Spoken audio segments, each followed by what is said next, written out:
Hello, everyone, and welcome back to another edition of the GSMC Fantasy Sports Podcast, brought to you, as always, by the GSMC Sports Network. My name, of course, is Christopher Shepard. Thank you all for tuning in. Happy Thursday to you all. Today's show, we're going to dive even deeper into the world of tiered rankings in terms of fantasy football. We're going to round them out with our wide receiver and tight end tiers. Also going to start looking at some potential sleepers and then some potential busts at certain position groups. Starting off with the QBs, then going to the running backs and finishing off today's show with some quarterback busts. Even though, at the position, you're always going to want to find a guy who you believe in. There will be some busts at the QB position, so I'm going to warn you against those guys. But before we begin with today's show, I do want to remind you yet again to like, follow, and subscribe to the show and the network as a whole. Everything you do for the network is greatly appreciated, but we also want to make sure that the show and the interaction within it is all about you. So I also want to remind you that if you do feel so inclined, please consider leaving a tip at either gsmcpodcast.net or gsmc.cloud and making yourselves available to the Super Chat, Super Thanks, and Super Stickers features on YouTube.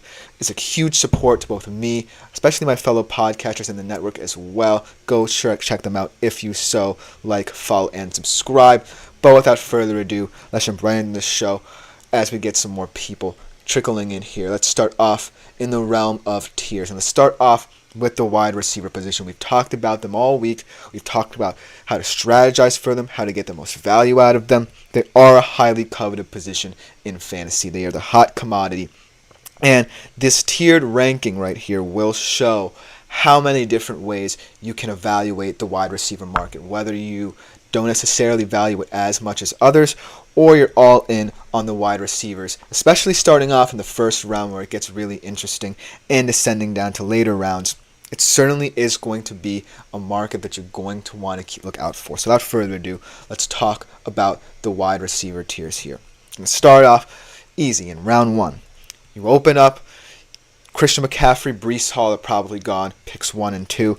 Then the third pick onward is where it gets interesting, and you can make yourselves available to all these round one, tier 1 wide receivers. You start off with Tyreek Hill, perhaps the best all-purpose wide receiver in the league, perhaps the best in terms of whether or not you're in a PPR league. He's always going to get a lot of targets.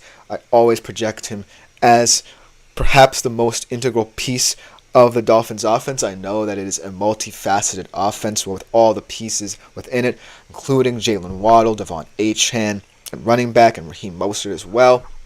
And at the end of the day, I feel like the bottom line is Tyreek Hill is someone that is a superstar. And if you want a superstar and you're picking at least number 3, maybe even a little bit later, should he fall that far, Tyreek Hill is the first one off the board. Then CeeDee Lamb. We talked about CeeDee Lamb a little bit, and I want to shout out a comment from someone whose name I am forgetting, but his comment, while I didn't necessarily agree with all the sentiment, I did agree that in terms of real life, we wouldn't consider CeeDee Lamb this highly. I certainly think there are receivers in real life better than CeeDee Lamb. But in terms of fantasy, CeeDee Lamb will remain in tier 1. Yes, there are questions of whether or not he will drop out of this tier, depending on, how he plays and how the Cowboys play, the whole tension around certain contract situations with the Cowboys. But at the end of the day, the bottom line is he is the entire Cowboys offense to a certain extent, and that's not going to change.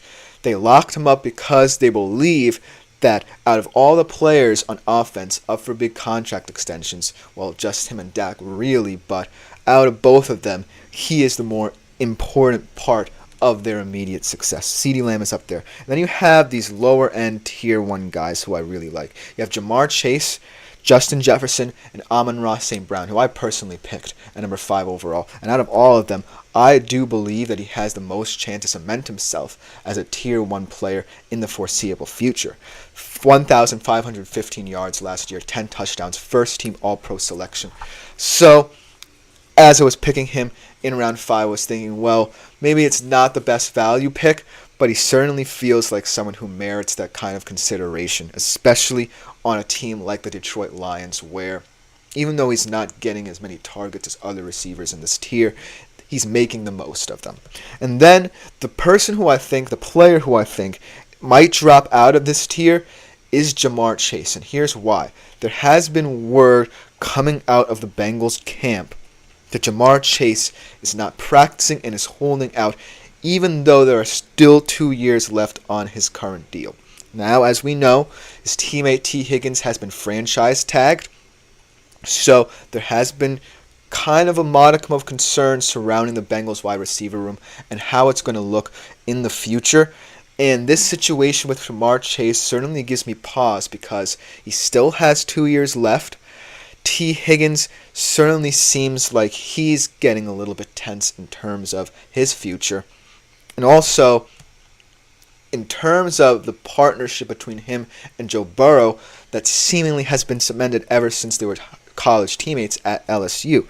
So this whole situation gives me pause about how to rank and put in a tier Jamar Chase, because he certainly profiles as someone who is going to be the wide receiver one in the Cincinnati Bengals offense, but in the latter half of the season, it could affect him if, he's still holding out until a certain point, and when he plays again, it could affect his play. So look out for that.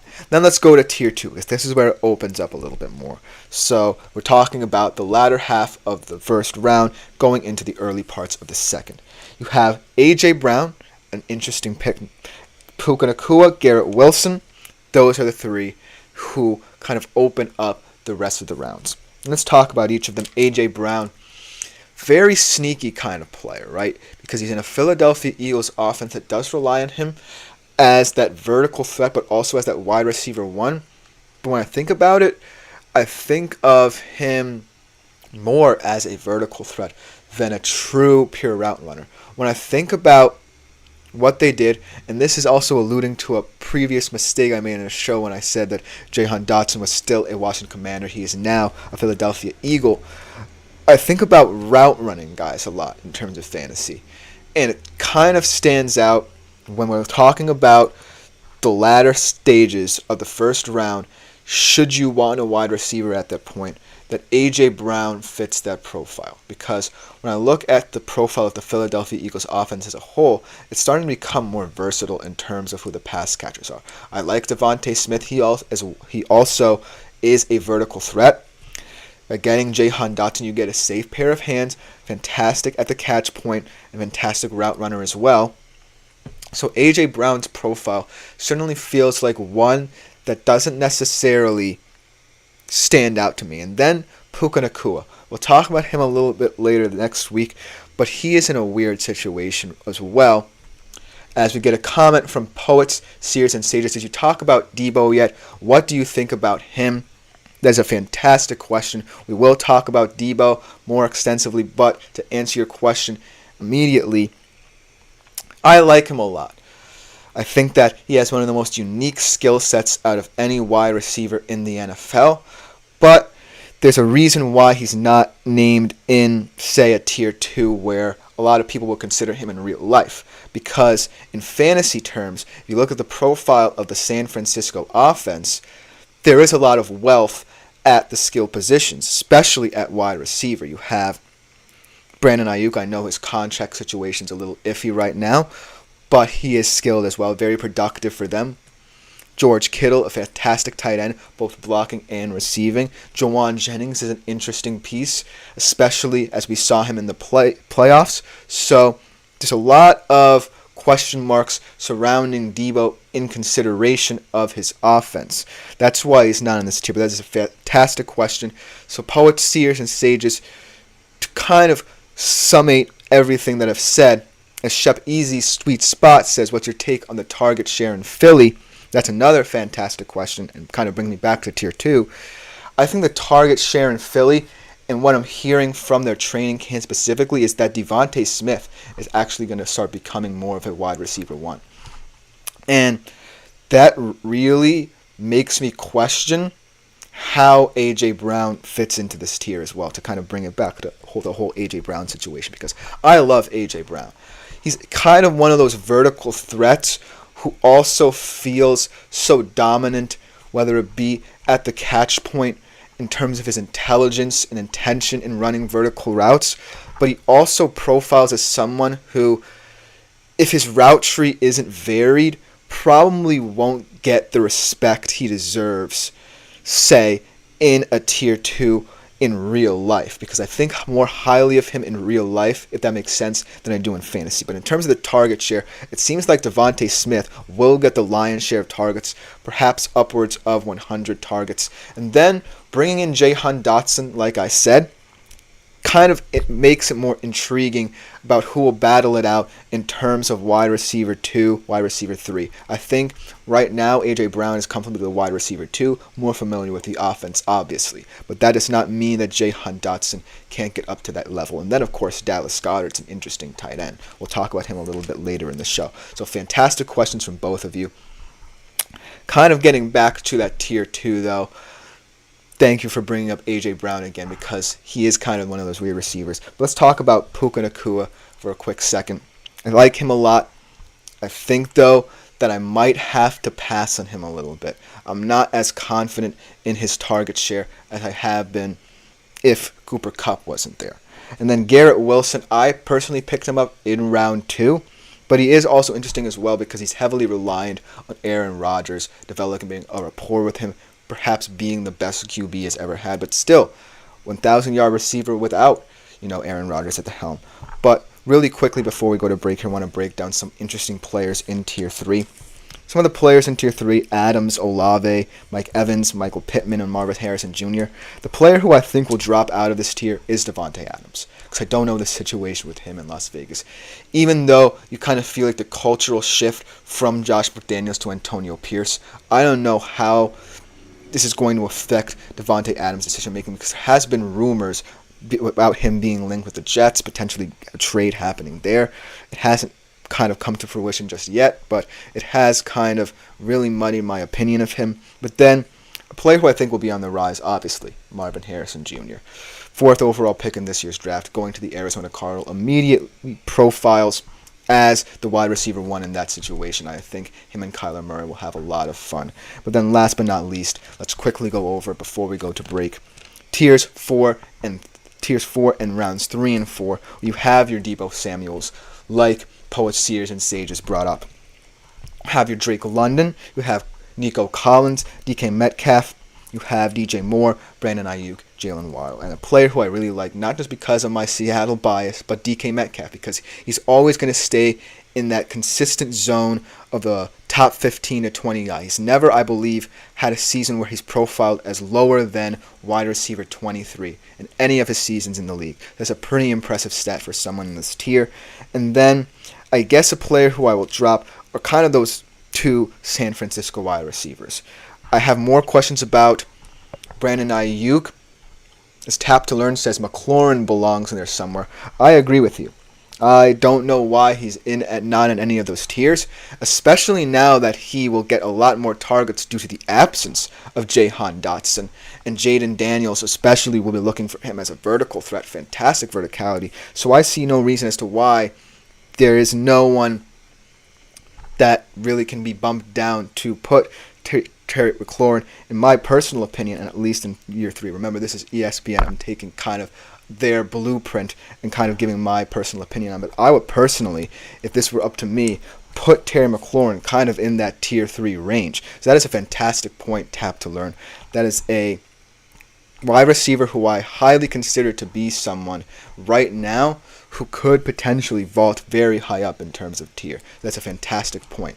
But quickly to summate tier 4 here, I'm not necessarily that confident in Brandon Ayuk, more so than Deebo Samuel, because of his contract situation. Obviously, Deebo has had a lot of injuries in his career, but I also think that, as Greg Thurford comments, I have the 11th pick. I'm being offered to be swapped to the 6th in a 12-man PPR snake draft. Should I take that swap? Well, the way I interpret this is, in a PPR league especially, going from 5th to 6th, from 11th to 6th, really doesn't necessarily open that much of a lane for you. But say, if you're looking at tier 1, and you like a guy like Amon-Ra St. Brown, who I personally selected in a PPR league myself, I would be confident in taking that swap. Also, though, you have to be wary of players in, that kind of 11 to 12 position who also might be interesting options, especially if you in PPR leagues might want to trade. You might want to get more trade capital. So it honestly depends on what you're thinking about in terms of whether you want a true reliable receiver. As Tap to Learn says, and agrees with my sentiment, I like picking closer to the middle of rounds, so I take it too. I'm not necessarily saying you should, but it's definitely something that makes me more confident if you are someone who's looking for a reliable receiver to start. If you're looking for kind of trade capital in future situations, then potentially you might want to stay put. But if you're confident in getting a guy like perhaps Justin Jefferson, if he falls that low, or St. Brown, then absolutely go for it, as Tap to Learn agrees with me. This has been very fun. Keep the comments coming. But we do have to take a quick break. Coming up next, we go to the tight end world. As Greg Thurfer says, I want Jefferson most likely. Well, you're going to have to find out and see. We'll talk about that a little bit more after the break. But coming up after the break, we'll go into the realm of tight ends. Well, we will be right back on the GSMC Fantasy Sports Podcast. I feel like I'm losing my mind. Is everybody in the world blind? Please, Lord, give me a sign, a sign. I feel like I'm losing my mind. Is everybody in the world blind? Please, Lord, give me a sign, a sign. I wanna be the greatest. Everybody on the fake shit. I look around and feel like everybody is the fakest. I make this every day and I'm impatient, hoping one day I blow up from the basement. Statement, the top is so vacant. I don't hear shit that I think is amazing. Waiting for my day when I'm playing sold out shows for 1,000 faces. Hey, give me that crown, get in my way and to be put down. It ain't your place, all this my town. If I want that shit, then I'll get it right now. I'm losing it, the noose it fits. I'm losing shit, a stupid myth. You choose to live or choose to dip. You choose to fight or lose your grip and lose a gift. I feel like I'm losing my mind. Is everybody in the world blind? Please, Lord, give me a sign, a sign. I feel like I'm losing my mind. Is everybody in the world blind? Hello everyone and welcome back yet again to the GSMC Fantasy Sports Podcast. Before we get into our second segment, I do want to remind you, as we get a tip from Tap to Learn of $10 US. Thank you so much, Tap to Learn, for your continued support. That leads into my reminder that if you do feel so inclined, make yourselves available to all the features YouTube has to offer in terms of super chat, super thanks, and super stickers. You guys have been excellent so far on the show, so let's keep it going for this next segment. We transition kind of from wide receivers to tight ends, but before we get into that, I do want to address the comment right before the break from Greg Thurford in terms of him wanting Jefferson. That situation is kind of weird because I think Jefferson is someone who I might not want to take that high. And here's why. The QB situations.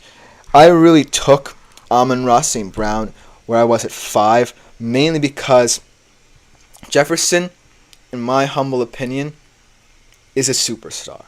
But the questions about Sam Darnold's consistency, the questions about, the whole profile of this offense do kind of concern me. And so that's why I was more comfortable taking Amon-Ra St. Brown, a player who's not potentially going to get more targets than a Justin Jefferson, but still gives you that balance and kind of experience and depth at the wide receiver position. So that's a fantastic point that in terms of trading up, you might want a superstar, but there are also options for you that high in the middle of the rounds where you can find value as well. So excellent point. Going into the world of tight ends. Tight ends, we've always talked about them in this show because it's taking a very interesting path where we have this youth movement of young tight ends coming into the league, making name for themselves. As Tap to Learn, fantastic commenter today. KOC is a QB whisperer. Darnold may ball. I'm not putting it past Kevin O'Connell to really coach up Sam Darnold, but my issue with Sam Darnold is how much value does he bring to this offense? And so, I do think he's not necessarily going to have to worry too much about the weapons that he has because they're all excellent choices. I'm more worried about how he can maintain any modicum of success that he finds throughout the season. And I don't think Vikings fans really want this season to be any good. They want to kind of have this weirdly inconsistent season where they can either use draft capital to get more depth in terms of the draft, and also just wait for J.J. McCarthy to be that guy for them. So while that's a fantastic point, I'm not necessarily certain Vikings fans agree with that sentiment, or someone who is skeptical of his sustained ability to have success than people think. That's a good point. Fantastic comment from someone who has been fantastically commenting all episode long. Let's get into the tight end tiers.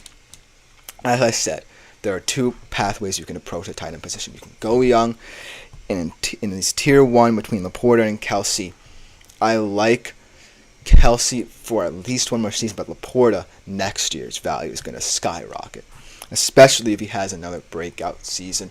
It was one of the worst tight end 1 campaigns from him last year, Laporta, but he still was the tight end 1. And as a rookie last year, let alone an offense like Detroit's that kind of wants that variability and verbiage, that was still very impressive.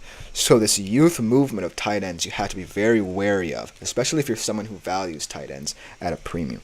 But tier 2 is where it gets interesting because it's a very kind of amalgamated mix of players. You have your Mark Andrews, George Kittle, Trey McBride, Dalton Kincaid, Evan Engram, and Kyle Pitts.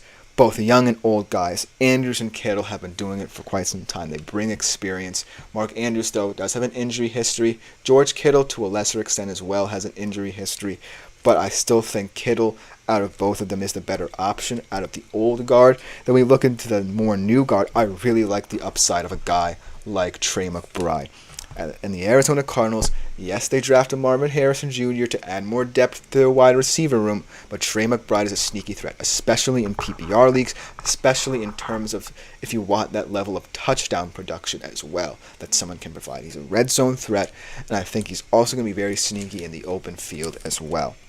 We talk about Dalton Kincaid. I believe that I picked him up in a mock draft a couple of weeks ago, and I was very excited about that prospect. Wasn't able to pick him up in my real draft, though. But Dalton Kincaid is certainly someone who I can see being in that tier 1, especially in about 3 to 4 years when Sam Laporta is presumptively the tight end 1 in this league. Him and Laporta certainly have very similar profiles.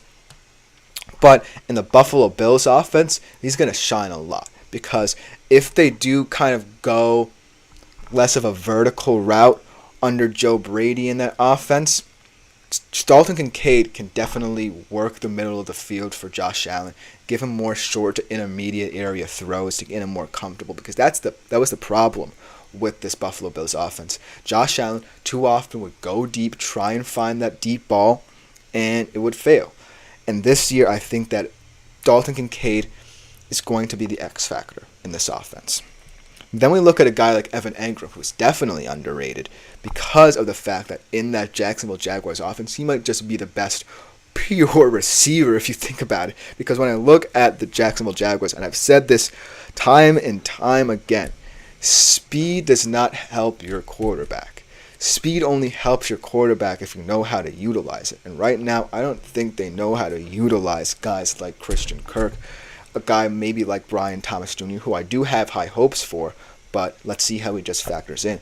But Evan Engram has proven time and time again that as a pure route runner, he might be one of the best pure route running tight ends in the entire league. That's the only reason why I think that this offense has quote-unquote stayed afloat for Jacksonville as they try to get Trevor Lawrence to where they think he can be as a generational talent. And then last but not least, obviously, a lot of high hopes for Pitts as well. Kind of a lot of high hopes for almost every single one of these young Falcons skill position players, especially Bijan Robinson. When we look at Kyle Pitts, right, someone who was picked, I believe, at 5 overall in his draft class as a tight end, and not necessarily, living up to expectations. Maybe that's the fault of coaching. Maybe that's the fault of Arthur Smith. But you also kind of have to consider the fact that even though there was so much pressure on him, that pressure to deliver kind of has to translate. And it hasn't for me so far. And it hasn't for fantasy managers everywhere. So he seems like someone who will fall down a tier as well. Let me know what you think about that in the comments, because Kyle Pitts is someone who it's very tough to analyze, because a lot of people might be saying, oh, I'm very high on him, but several others are going to be saying, well, there's more value in this tier 2, especially if I want to continue with this narrative of the old guard and pick guys like Andrews and Kittle for my team, and then maybe wait and see what Pitts is. As Shep Easy's Sweet Spot says, Pitts is now in IR Neverland. Cousins may help. We'll see with Pitts. I think that's the best way to assess him. As you allude to, Cousins coming in, I think may help him. But in terms of what I want to see from this Atlanta Falcons offense, especially that Kirk Cousins is a quarterback, I just want to see a better tempo to it. And I don't necessarily know how Pitts will fit into it. As Shapizi Sweet Spot also pointed out, he does have an injury history as well. I think that at this current moment in time, getting that tempo to your offense and figuring out who best profiles as someone who fits that narrative and can really help Kirk Cousins as he himself is coming back from injury, that's where you need to find your bread and butter if you're the Atlanta Falcons. I like each and every single one of these targets' raw potential. But right now, it is just potential. So, if Raheem Morris can truly figure out how to get the best out of everyone, get a nice tempo, because that's where I feel Cousins is comfortable. If it's more, anticipatory, more timing-based, then that's where I think Cousins may fail to deliver. If they can get a nice little tempo going, that's where I think every single weapon, especially Kyle Pitts, can be in business. But then let's go to tier 3, because you can find a lot of value as well here. These are more guys who I think are high in tight end 2s, especially in Superflex or 12-man PPR leagues.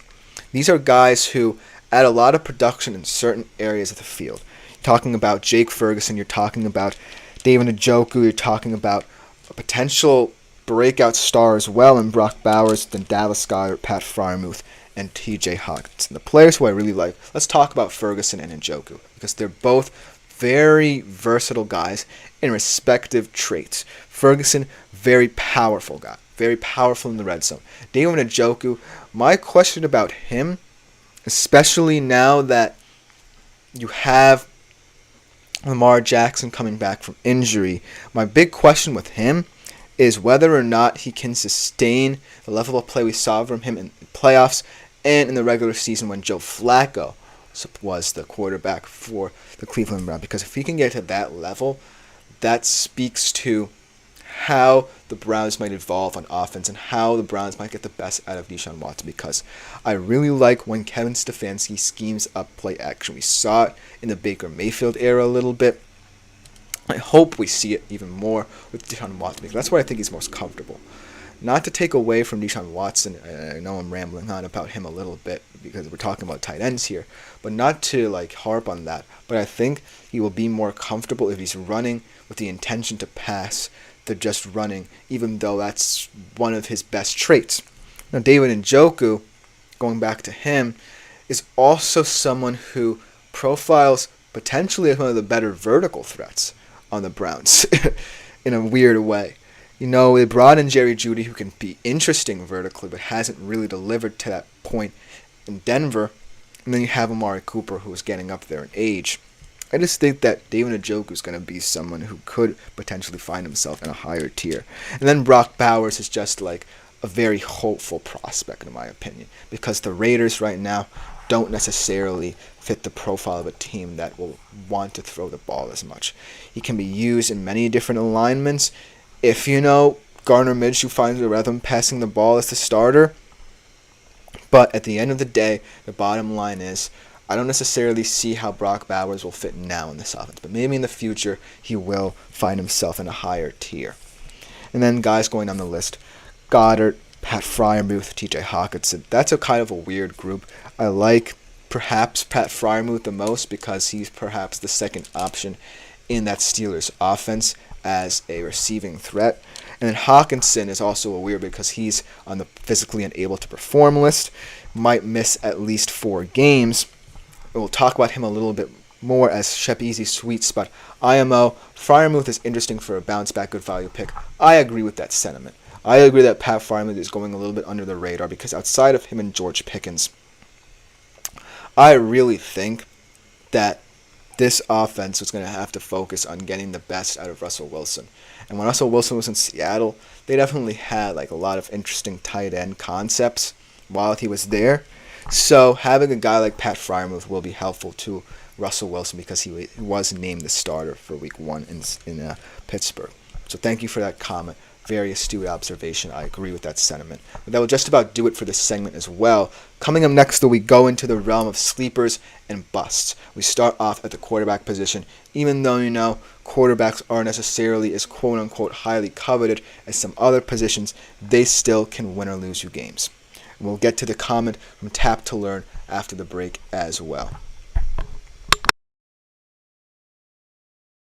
Looking for your daily fix of sports talk without having to pay for it? GSMC Sports Network is available on YouTube. Just search GSMC Sports Network. Get your fix of daily sports talk shows on YouTube, absolutely free.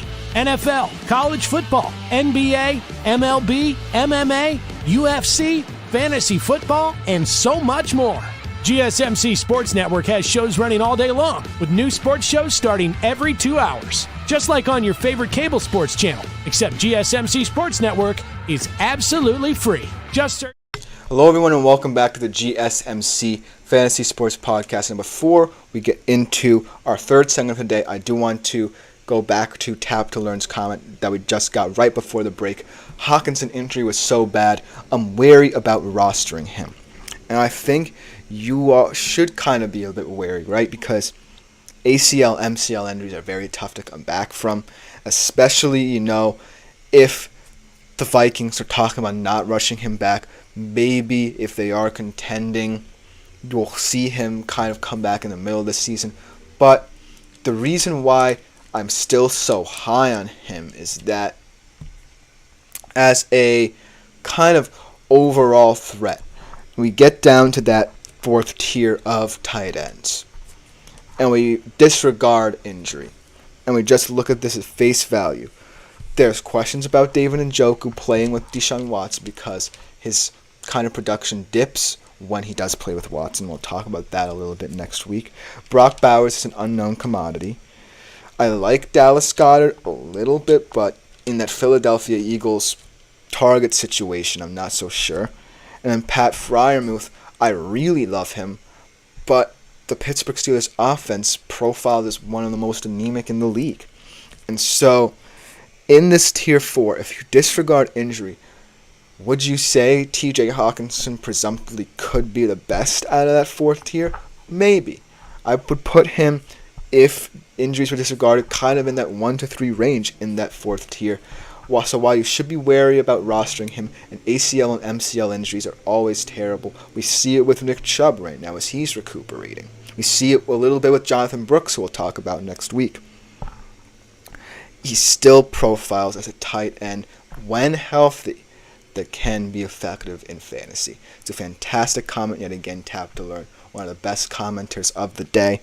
But let's go into our third segment of today's show. QB sleepers. I love this because QBs certainly are a position right now that's not getting a lot of hype. All the hype right now is in the skill positions. Your wide receivers, your tight ends we just talked about. QBs kind of get a lot of flack because they are perhaps the most important position in real life, but in fantasy you draft them in later rounds. But they still at the end of the day are part of the chess game that you must play in terms of fantasy drafts, because you can, if you want, swing for the fences if you have a higher draft pick for guys like Mahomes and Allen we talked about yesterday. But I think that you can't underestimate waiting a little bit longer and finding a hidden gem, a diamond in the rough, maybe as your backup, maybe even as your reliable starter at the latter ends of the draft. So without further ado, let's talk about them. Let's start off with a guy who is my backup in my 12-man PPR league, Tua Tagovailoa. And I know he gets a lot of flack. Oh, he kind of is working within the system. If he didn't have Tyreek Hill, he might not be as good. But the fact of the matter is, Tua Tagovailoa truly impressed me last season. We could talk all about how he fares in the playoffs and what certain weather conditions all we want. But that was the playoffs. The fantasy playoffs might be a different story. Here's an interesting fact about Tua. He was 15th overall in terms of position in 2022, 11th last year in fantasy points per game this is. In a 16-game span, from Week 8 of 2022 to Week 8 of 2023, he accumulated 300-plus points. That's a QB3 kind of status right there. And for you to consider him in, say, the 10th to 11th round of a respective draft, that's a lot of value.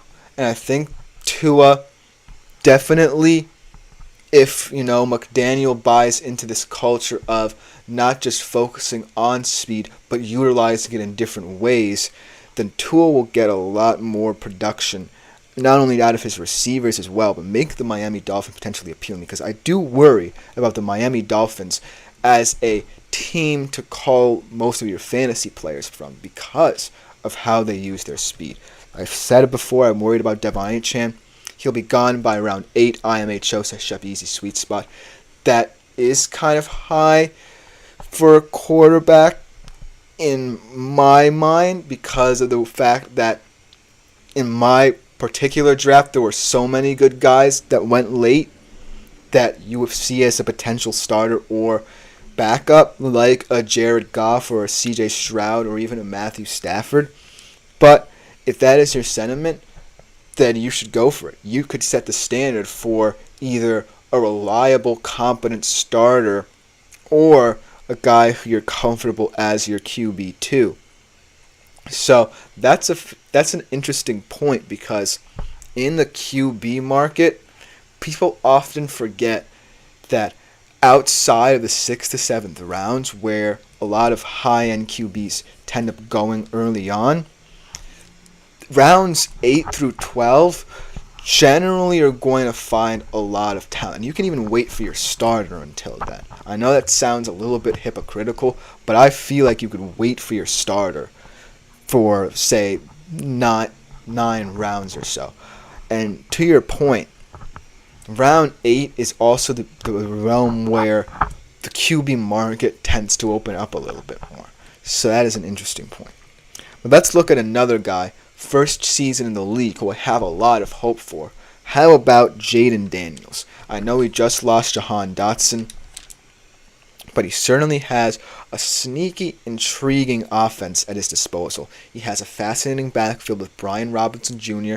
and the addition of Austin Eckler from the LA Chargers. He still has Terry McLaurin. I like Ben Sinnott a lot at the tight end position. Sneaky, I believe, 5th round pickup for them this year, and also 2nd round pick for them, Luke McCaffrey, Christian McCaffrey's brother. Very interesting wide receiver.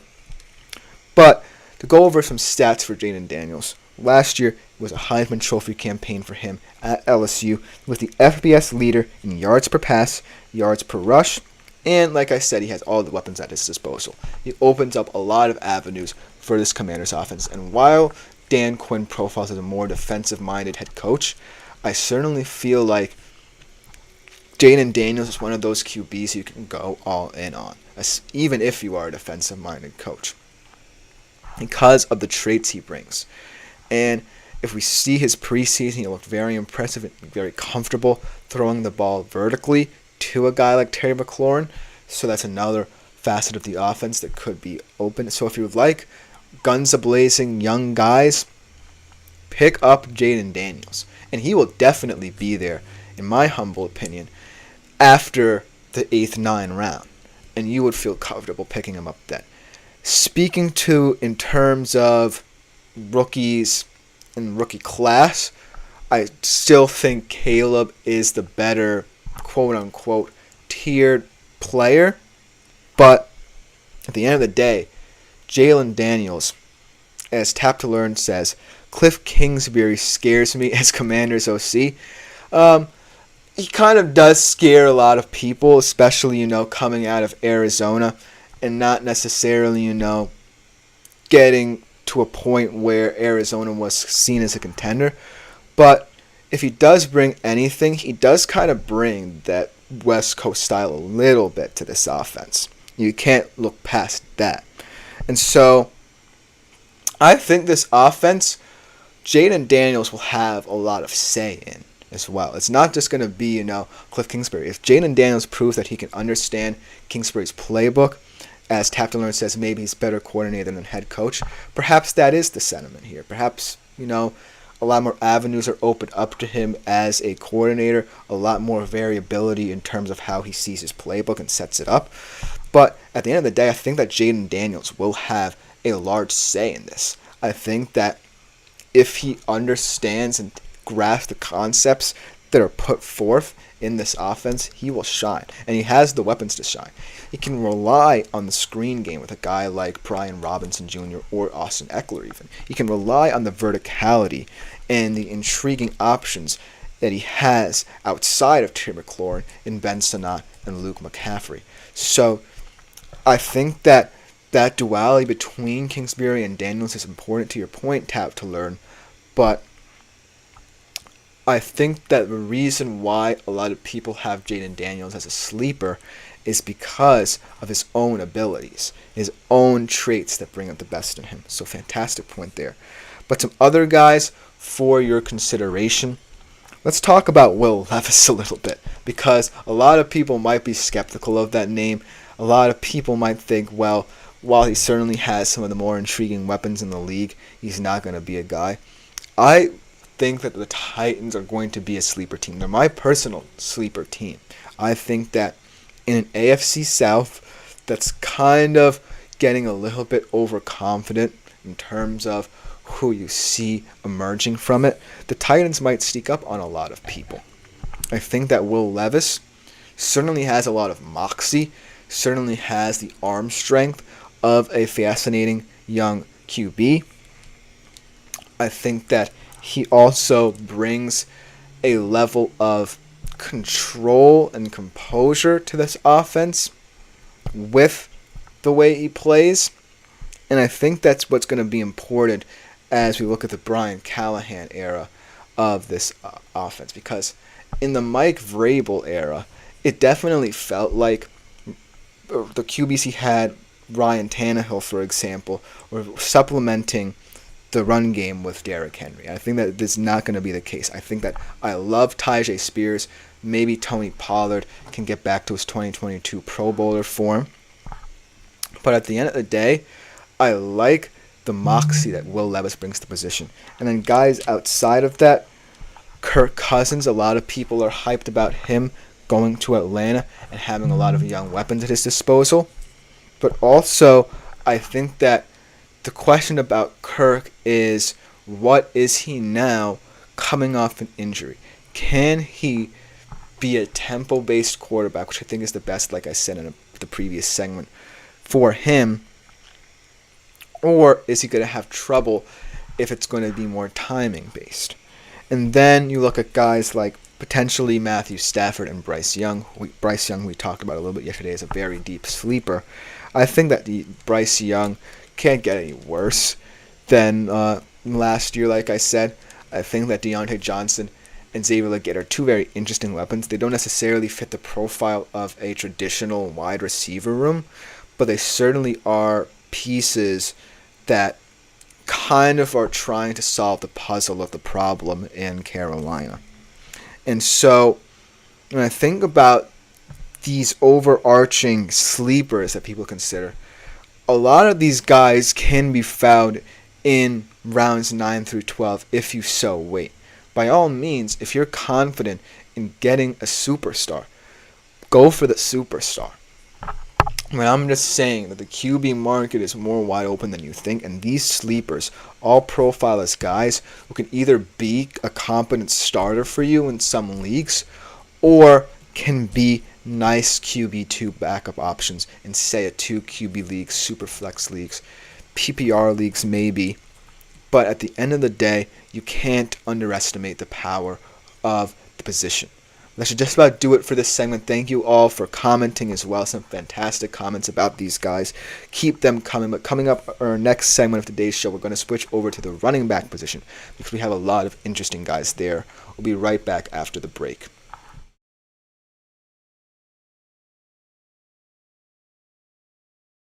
For the best and latest podcasts available anywhere, go to the podcast app on your cell phone and type in GSMC to access free content-rich podcasts on health and wellness, book reviews, sports, entertainment, relationships, social media, movies, technology, finance, and even weird news. Subscribe and download the GSMC Podcast Network's family of shows, available everywhere podcasts are.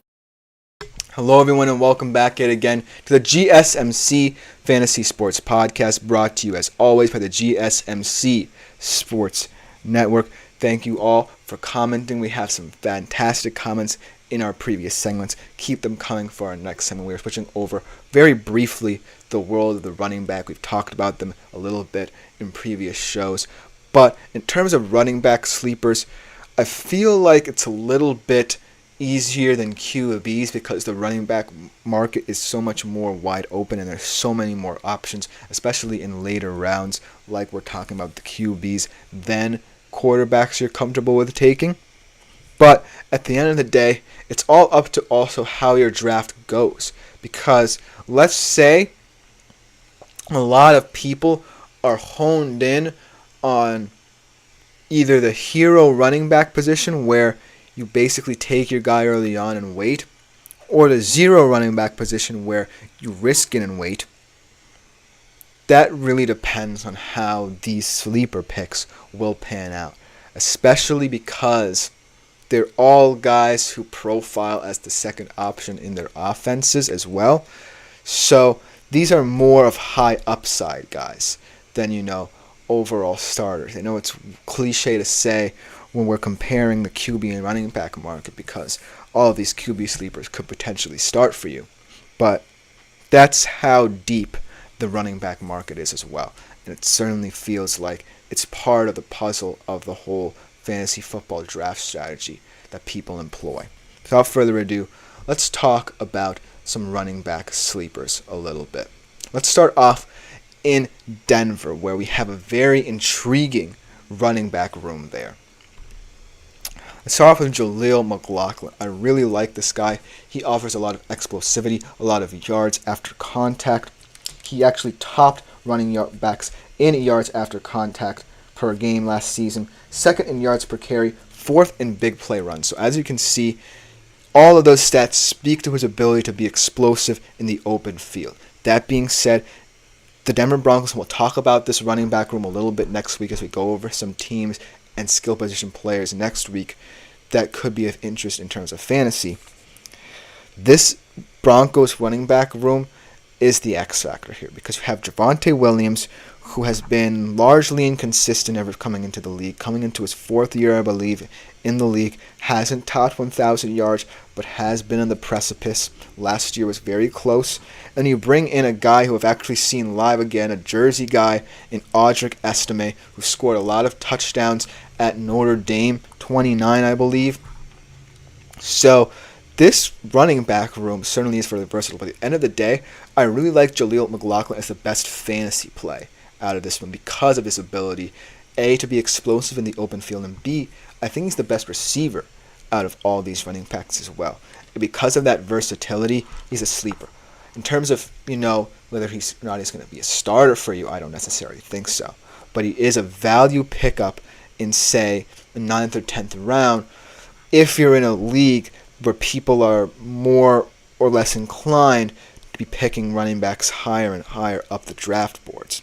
Because if your strategy is more interpreted by waiting, then I think that's where Jaleel McLaughlin can be the high value pick, by being a guy who you get because you waited, not because you panicked and picked him up.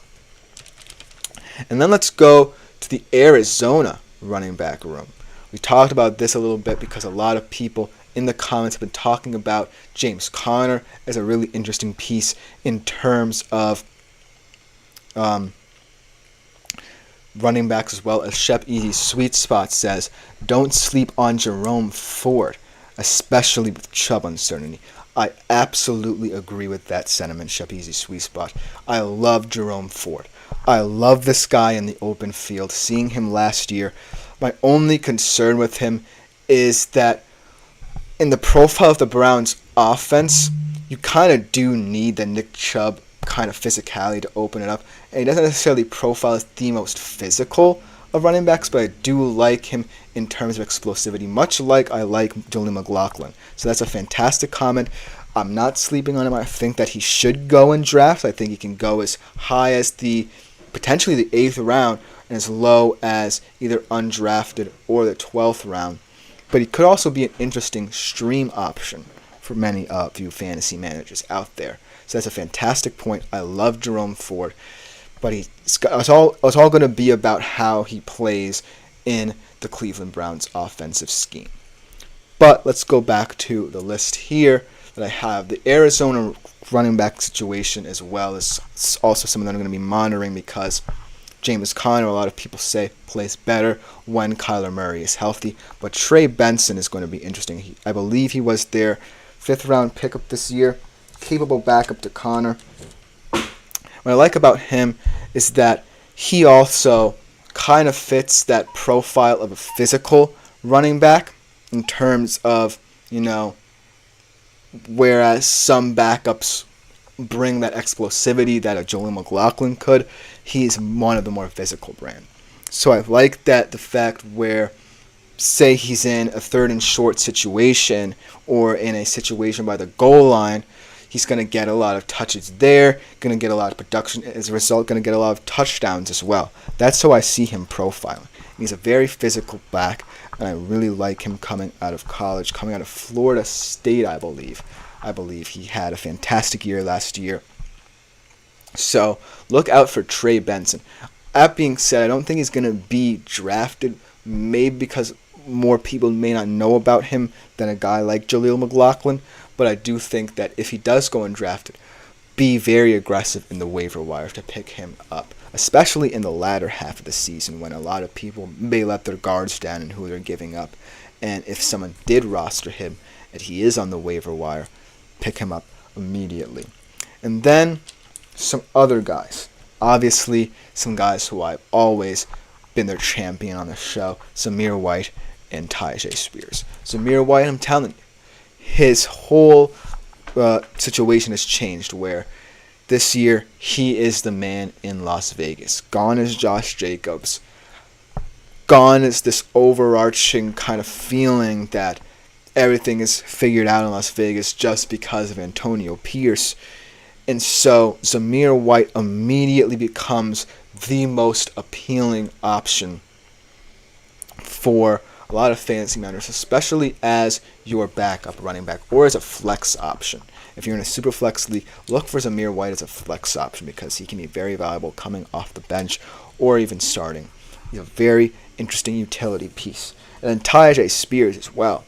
I think that with the addition of Tony Pollard, it complicates things a little bit more than I would have liked, but at the end of the day, I still think he has more upside, a higher floor than Tony Pollard, and with that also brings this level of understanding between him and Will Levis. I think that Will Levis would appreciate someone, especially in the screen game, if his comfortability throwing the ball down the field isn't really up to par early on in the season. I think that Tyjae Spears is a big threat in the receiving game in terms of those numbers for him.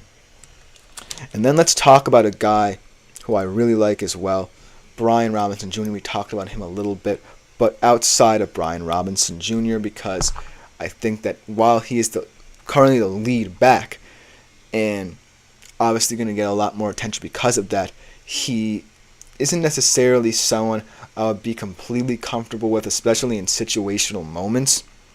I'm liking DeAndre Swift because no matter where this man goes, whether it be as a Lion, an Eagle, a Bear, he will always be very productive. Now, I'm not certain as to why he's bouncing around so many different places, and that gives a lot of people pause, because if you're not a running back who has stability in certain situations, you're not necessarily, someone who should be highly coveted. But DeAndre Swift is different, because I believe it was his second season when Detroit was on Hard Knocks, and a lot of people were expecting a lot out of him, and he really rose to the occasion then. And then for some reason he got picked up by the Eagles, had his career best year with the Philadelphia Eagles last year, now going to Chicago. And a lot of people might actually be skeptical of me being so high on DeAndre Swift because of the Bears' outlook on offense. They look like they are going to be a very pass-heavy team, but with their three-headed monster at receiver and Caleb Williams. As Mawtrip V10 says, cheap viewers on Keen.gallery at 3QLY. I'm not sure what that means, but thank you for the comment. Nonetheless, Mawtrip V10. I think that the overarching sentiment by love for DeAndre Swift is that you need, as your running back two, someone who complements the best parts of a running back. If you do have someone like a Christian McCaffrey or a Breece Hall. If you have a Christian McCaffrey or Breece Hall, you have guys who, can get touchdown production from every level of the field. So for your second round pick, you might want someone like DeAndre Swift, because he also, at any given moment, can have a breakout game. He may not always be appealing in terms of whether or not you are going to always find consistency with him, but he's a guy at the end of the day that really helps stabilize the running back position, and that's what a lot of people should be thinking about in terms of the running back position.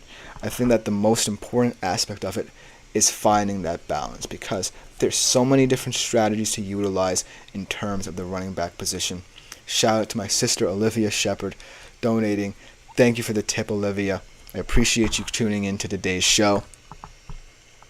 But also, to close out this segment, if you do so choose any particular path that focuses on the running back, whether it be the hero running back or the zero running back, the sleepers that I've just mentioned are all guys who can supplement either strategy, the hero or the zero. For the hero, I like a guy like DeAndre Swift. For the zero, I like a guy like Jaleel McLaughlin, just because of his receiving versatility, but it's all up to your interpretation. Let me know what you think in the comments about these guys, because I truly love all of them, and I think they can add value if you are so thinking about them. But coming up for our last segment on today's show, we are going to be looking at some QB busts, some guys who I'm not as high on this year, some guys you ultimately should avoid. That will be the final segment of today's show after this short break.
Hello and welcome back, everybody, to the last segment of the GSMC Fantasy Sports Podcast.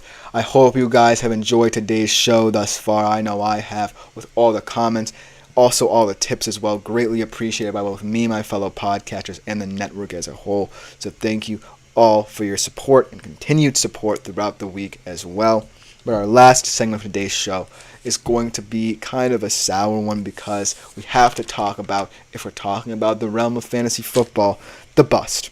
And in terms of the QB bust, it's definitely going to be an interesting year for the QB position in terms of boom or bust potential, because there are a lot of guys in interesting situations who we know have the potential to be fantastic, especially in fantasy, but there are also chances for them to falter as well. And that's the overarching sentiment that I'm getting from these guys. Without further ado, let's talk about them. It's a very small group of guys, but it's still a group that either you will be thankful that you drafted or very unfortunate to have drafted by the year's end. That's how kind of volatile this whole QB market is, because I'm very confident in almost every single QB to a certain extent, outside of, a couple who I just don't believe in. But I'm also just looking and seeing how they translate to on-field success early on. These are those guys I kind of think about. They're not necessarily true busts, but they are guys who I'm very wary of, and I think that you should be too as fantasy managers. The first guy is not necessarily a very obvious one, but a guy who is in a new system with new philosophies, and he might not necessarily be the guy that he once was in terms of production, especially in fantasy terms. And that is Justin Herbert. Before the Jim Harbaugh era, he averaged 274.1 passing yards per game, breaking records for early career success early on. But this year is going to look very different. They bring in Jim Harbaugh, who obviously, with his time with the 49ers, with Michigan, has kind of implemented a very run-heavy approach. And we see it as they add guys who, in Gus Edwards and J.K. Dobbins, have been in very heavy running back by committee approaches. And we saw it last year and over many years at Michigan. We've had guys like Hassan Haskins, Khalil Mullings, Blake Corum. You've had all these guys, Donovan Edwards even, who profiled as running backs who really played to the strengths of what Jim Harbaugh's philosophy was. So that is the one major concern for Justin Herbert. Another concern, which wide receiver is going to step up? That's the big one, because every single year Justin Herbert has been in the league, he's had a Keenan Allen to rely upon. And even though he was getting up there in age, he's still one of the most experienced wide receivers, one of the best route runners, pure route runners in the NFL right now. And so losing that and relying on a rookie wide receiver in Lat McConkey, no matter how much hype there is surrounding him, and Joshua Palmer, who has been in this offense for quite some time, but never really has stood out or had the opportunity to at the very least. And then a guy in Quentin Johnston, who coming out of last year's draft had a lot of potential after his breakout campaign at TCU, really failed to show up as well. So the whole kind of trajectory of this offense really took a major shift with the hire of Jim Harbaugh and the loss of Keenan Allen. And I think that while Justin Herbert should be a little bit thankful for that, it's certainly not going to translate to the yardage you want out of a QB. I still love Justin Herbert as much as the next person. I love his arm strength. I love his moxie. I love what he's done, really trying to change the trajectory of this franchise from the moment he stepped on the football field.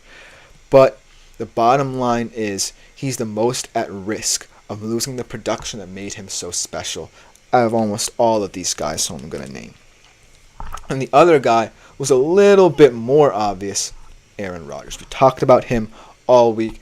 Aaron Rodgers, just to me, does not scream fantasy football guy anymore. He is a 40-year-old guy coming off an ACL injury, Mind you, in one of the toughest media markets, no matter how much Aaron Rodgers has really kind of embraced the media throughout his career and kind of made it his own thing, I think that pressure at that age, and especially coming off of that Achilles tear, will add up.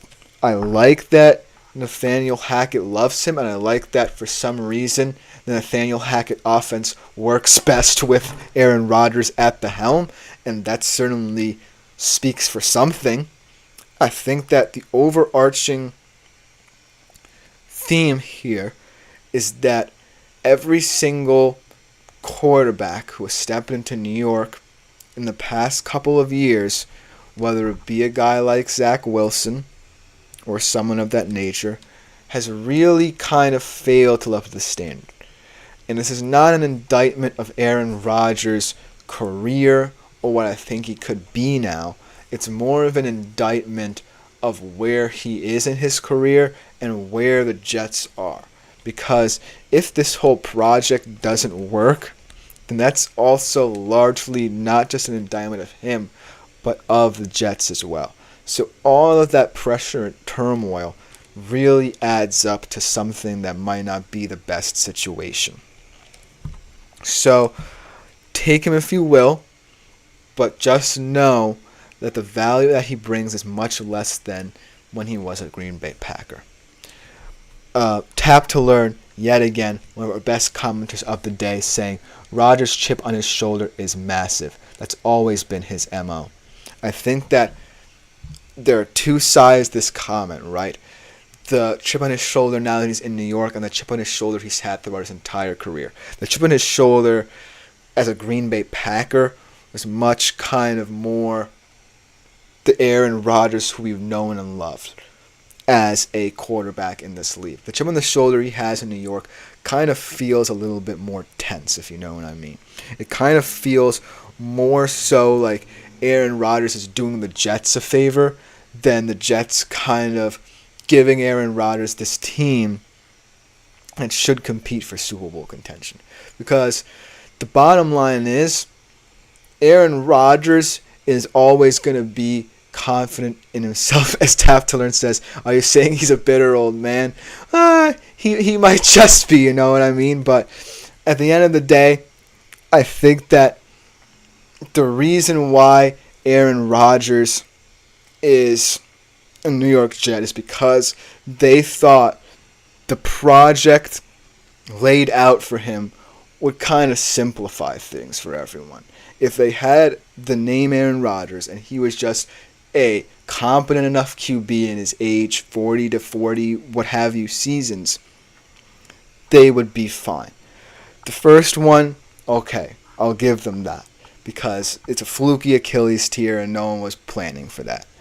But you do have to consider the fact that Aaron Rodgers has been a little bitter, kind of alluding to your comments, because the rumblings from training camp, you know, the whole situation where he went on vacation, that kind of thing, all adds up to this profile of Aaron Rodgers really either not caring about the whole situation or just playing into the storyline of him always being like this controversial figure.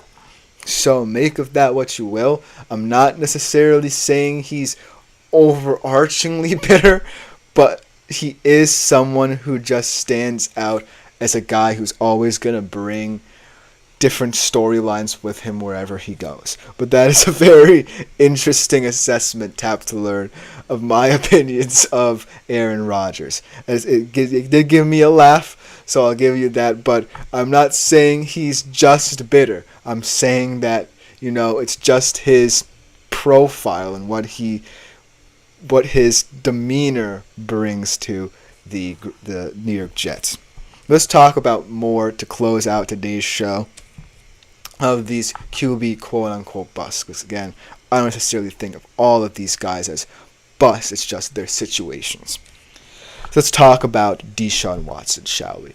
We've talked about him a little bit this week.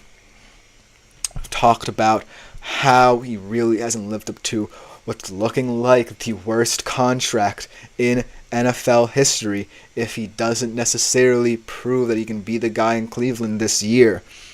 I think that you also have to look at the pratfalls of Kevin Stefanski a little bit, right? Because Kevin Stefanski brought Deshaun Watson in because, in his opinion, he was a much more heightened Baker Mayfield. That's the way I'm going to put this. Because when we remember Baker Mayfield, I believe it was his last season as a Cleveland Brown, when they made the playoffs, he was one of the best quarterbacks in play action in Stefanski's scheme in the league for that stretch where they made that run to the playoffs. The fact that Kevin Stefanski hasn't necessarily utilized that much with Deshaun Watson as a player who everyone knows has that dual threat ability does kind of speak to the kind of inner failings of this offense. And it's not an indictment of them because there have been offensive line injuries throughout Deshaun Watson's tenure. You know, Nick Chubb now might not be the same guy he was or ever will be. But at the end of the day, if you think about how Kevin Stefanski utilized Baker Mayfield, a guy who a lot of people in the Browns organization were ready to give up on, as Shep Easy Sweet Spot said, did you see Watson's contract was restructured? I actually did not know about this. Thank you for bringing this to my attention. This makes it a little bit more interesting. But I still think he is in a prove-it situation, Shep Easy Sweet Spot. I'm not completely out of the dark, even if his contract is restructured on him. Because at the end of the day, you have to develop a rapport if you did initially place that much money into him. And even with this contract restructuring, as you put it, how do I think the Browns roster is, at least on offense, is going to get any better? Well, they already think that it is solid at the very least. When healthy, I think this profiles as a fascinating offensive line. And also, the running backs, like we talked about before, outside of Nick Chubb, could potentially be potential starters caliber players.